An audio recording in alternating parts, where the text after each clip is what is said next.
ലോക ഫുട്ബോളിലെ ശക്തി കേന്ദ്രമായ സ്പാനിഷ് ലീഗ് ഫുട്ബോൾ വമ്പൻ പരിഷ്കാരത്തിനൊരുങ്ങുന്നു. 2025-26 സീസണിലെ ലാ ലീഗ മത്സരങ്ങൾ വിദേശത്ത് നടത്തുമെന്ന് ലീഗ് പ്രസിഡന്റ് ഹവിയർ ടെബാസ് വ്യക്തമാക്കി.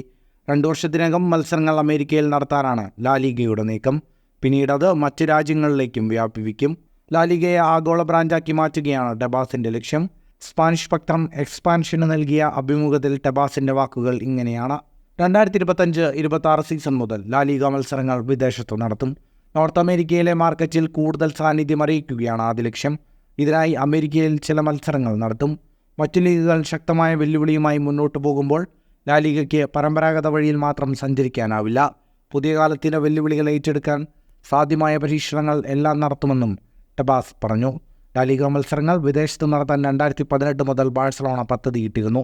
ഫുട്ബോൾ ലോകത്തെ കൂടുതൽ വാർത്തകൾക്കും വിശേഷങ്ങൾക്കുമായി സ്പോർട്സ് കഫേ ഇപ്പോൾ തന്നെ സബ്സ്ക്രൈബ് ചെയ്യുക.